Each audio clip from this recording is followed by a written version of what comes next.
Yeah, hang on. Let me mute everyone again, and then unmute. Okay. Okay, can you hear me now? Yes, perfect. Great. Okay, so thank you everybody for making time and coming and hear all the people talking about Geo. I'm Ricardo Varela. I'm the founder of Localistico, and basically this is the third time that I speak in Geomob. I really like Geomob because of the whole Geo innovation for fun and profit, which is a bit very related to what we do.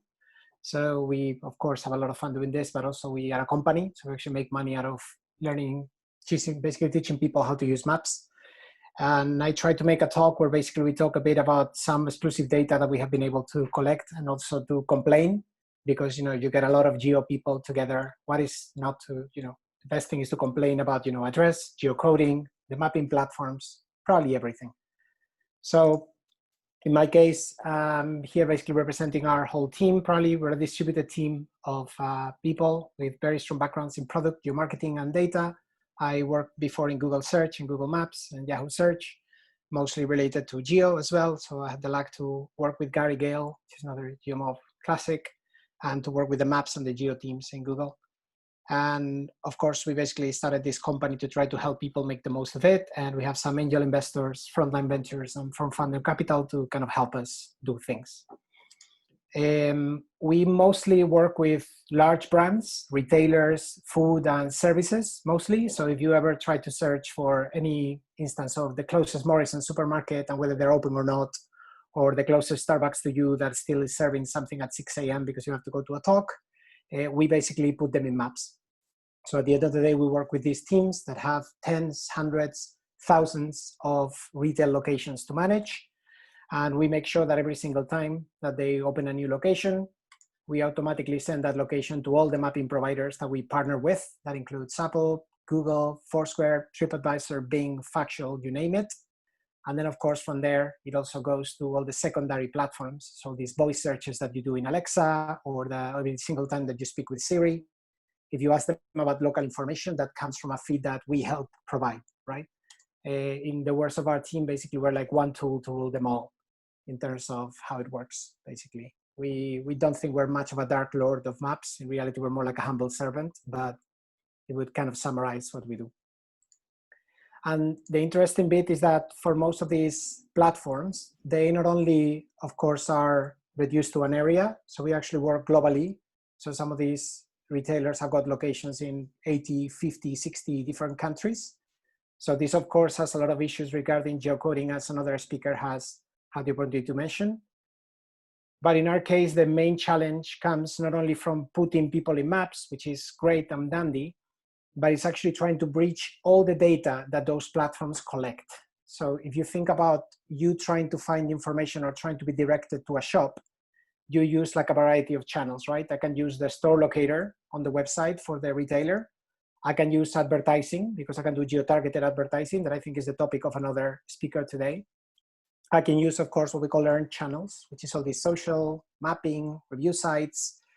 And I have offline channels. So I have the POSs and the footfall counters that the retailers have on the store, right?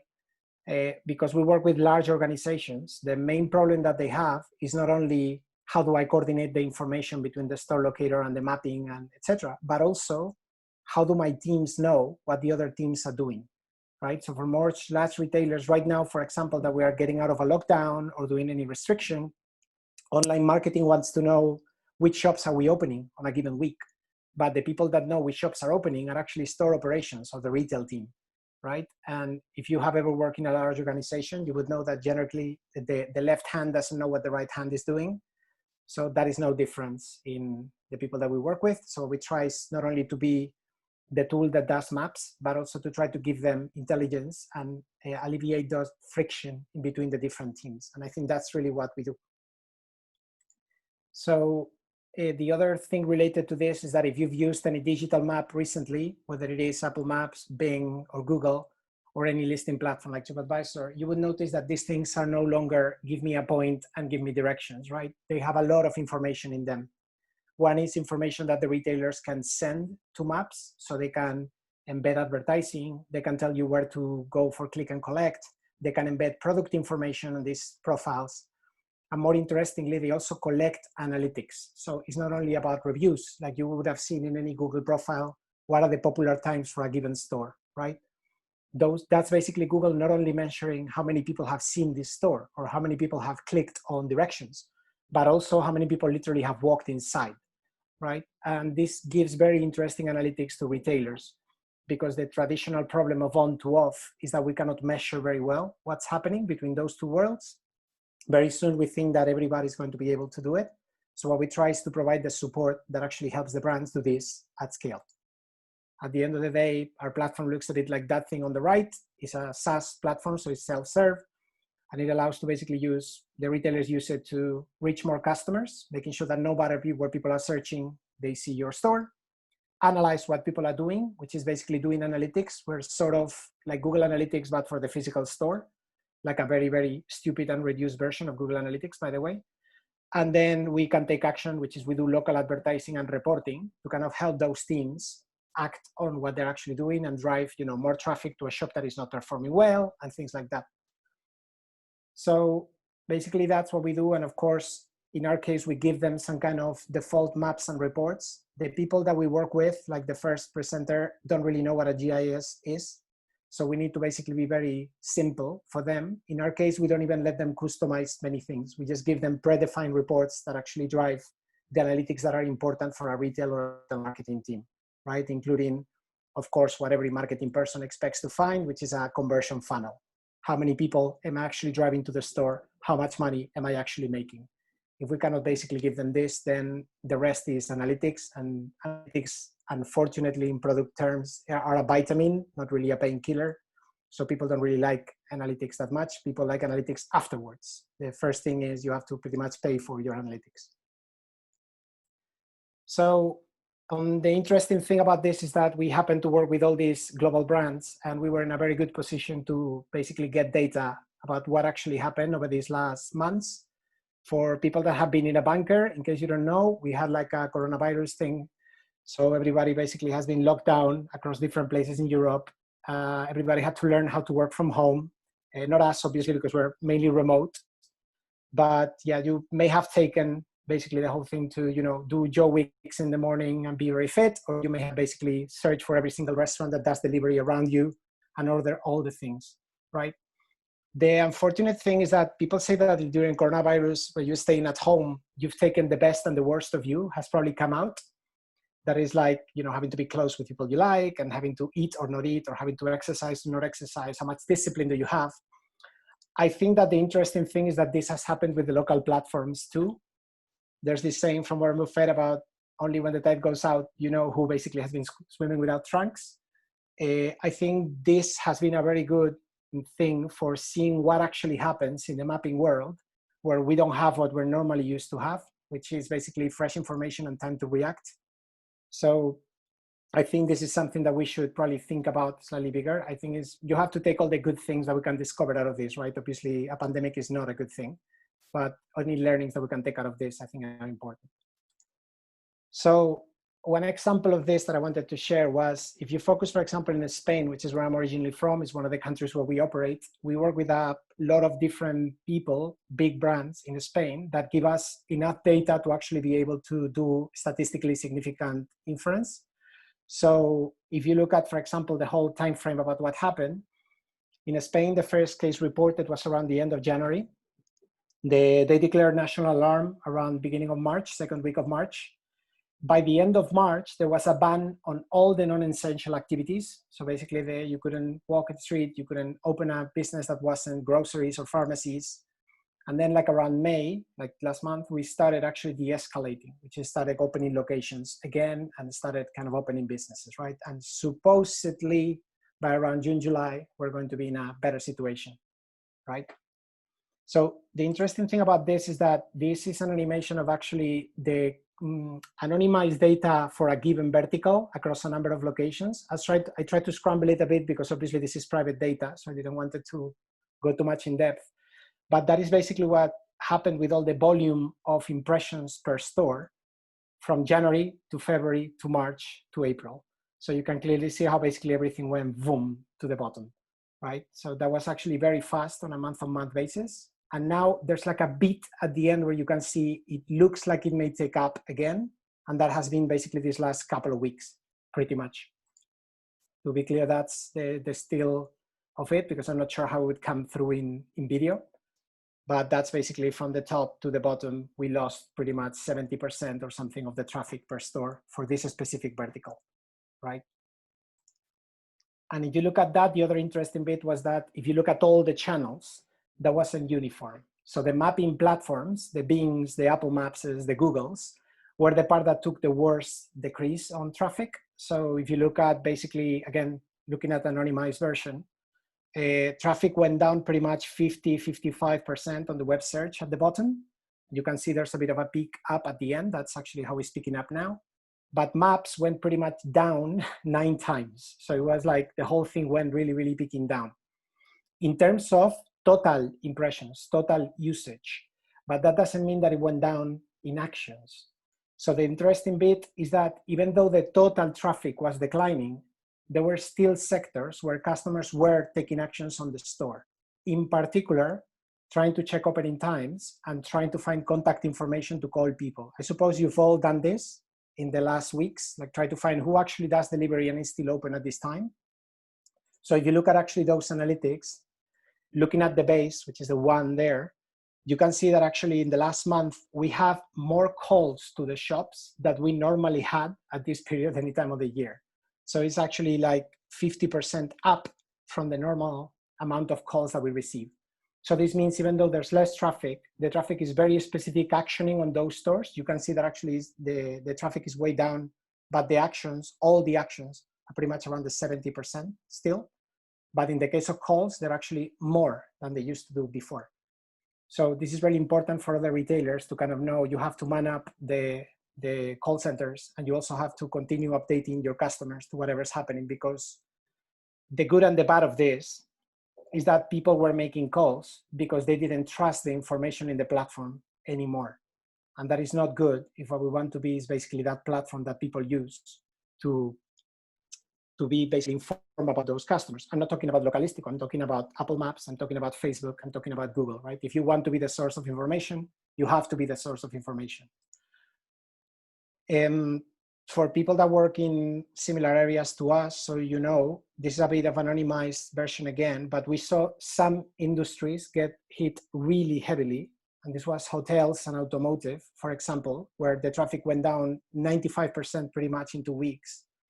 And we saw some others where actually they're not doing that bad. So if you look at supermarkets, telcos, finance, health and pharma, obviously some people are it's still not the same as it was before, but it's kind of high, right?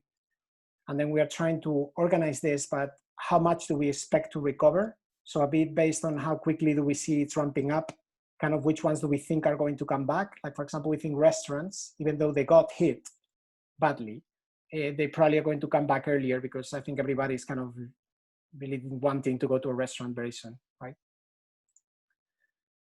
And on this note, the platforms actually tried to do a lot of things while this coronavirus thing was going on, right? You can see what the clients were doing. So some of the retailers like O2 started to use this channel of communication, maps and pages, to try to direct people to the emergency service that they enabled.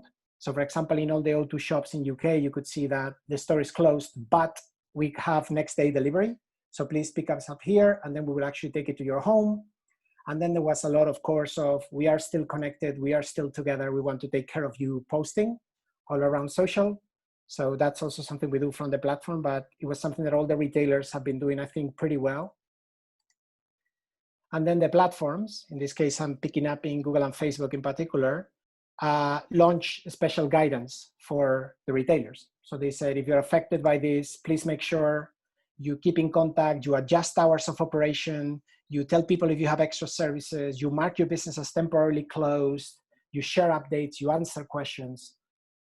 This was very good, by the way. We also saw people launching new features that they didn't have before. So for example, TripAdvisor, as an example, didn't have the concept of temporarily closed. Your restaurant is open or is closed forever. There wasn't a temporarily closed. They literally launched this feature in the middle of coronavirus.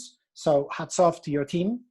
well done for launching things in the middle. So did Google with a lot of attributes like pickup, delivery, etc., which you probably have seen in your mapping app, right? What was the problem? That all this happened and all this was great, but while you were working from home, the platforms also sent a bunch of their team home, and that apparently caused some issues in any service that still depended on manual updates. I don't know if you saw on that graph that I sent you before about the connections between local platforms, but a lot of our mapping infrastructure still depends on data that is sent on files, that is verified by people, and that is parsed by hand, which is not something that is very adjusted when something like this happens, because you pretty much have changes day to day or week to week. So together, for example, in the case of Google, together with that part about recommendations for businesses, they also made this announcement about there's limited Google My Business functionality because of coronavirus, right? Reviews are not working. Q&A is not working. Your edits may take some time to update, right? And the issue is that all of these things, we lived first line. So we sit between the retailer and the platform.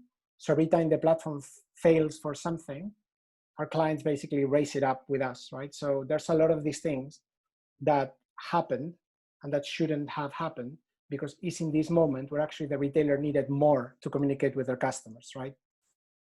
So we pretty much, it's the first time that we have to put a warning on our tool on top. We have to put a banner saying, please, there's restricted resources. This is causing problems. If there's something that fails, we appreciate your patience and understanding on behalf of Google, but this was an issue because a lot of people couldn't make changes and they couldn't make openings. And that means that basically people couldn't go, right? And the other thing that happened is that the first thing that some of these platforms cut was the automated integrations via API, which means that the larger customers, the Repsols, the Cenal Seas, the NH hotels, are the ones that actually suffer because they cannot do it by hand. We're talking about Repsol has got 6,000 gas stations. They cannot possibly update data and openings and closings by hand. So the idea is that penalizing the API and the integration actually cost everybody to kind of go through a bit of pain. So I think in this case, particularly as all the platforms and the trends that we see is that these people want to be a channel of information, all the map, all the Google Maps, all the Facebooks, all the Instagrams, all the Bing Maps want to be a source of information for you.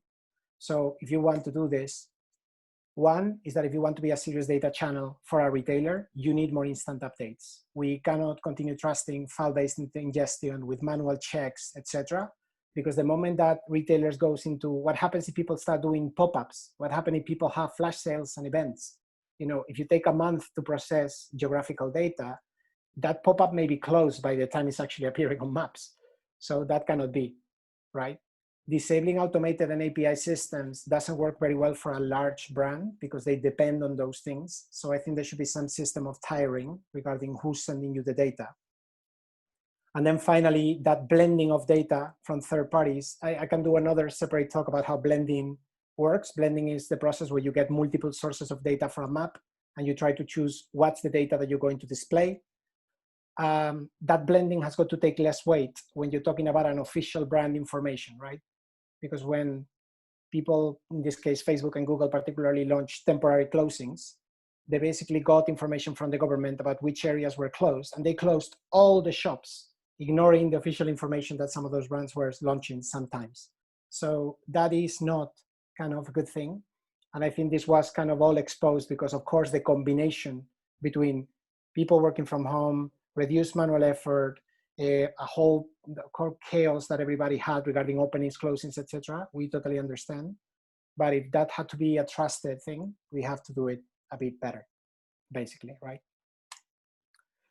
So that was basically the part that I wanted to tell you, a bit of a story about the good things, which is what went down, and then that things are going up again, which is positive, and then a bit of complaining regarding mapping. So one is obviously if you know any brick and mortar brand, retail, food, or services that needs help, send them our way. We're pretty good. And if they mention Geomob, we'll give them 10% discount instantly. If you are one of the people that works in a mapping or listings platform, get in contact with us if we're not talking already, because of course we have our opinions about how some of the things could work based on our experience with managing several tens of thousands of locations. And then if you're actually bored at your job, by the way, we're hiring. So you can check angel.co/localistico/jobs, because we have a lot of people to add to our team. So hopefully now and later this year, we will have some openings that may fit. And to close on a geeky thing, I also took the advantage to the talk to use two things that I hadn't used before. One is the map integration with Google Data Studio. Not recommended, don't use it. It's not very good unless you want to do a dashboard. And Kepler GL, because it reminded me a bit of the old Carto, and I thought it was very amazing. All of this data that you have seen is actually used directly from our platform, exported via one of these data bridges that we have. So all of that basically is things that you can do if you use us. I think that's pretty much from me. So if we have any questions or whatever, happy to answer.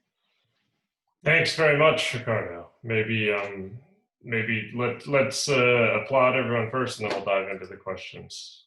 Yeah. All right. Thank you. Thanks. All right. Ricardo, I've got a couple of quick questions for you. Someone's asked whether you can add a business to OpenStreetMap, or do you add businesses to OpenStreetMap?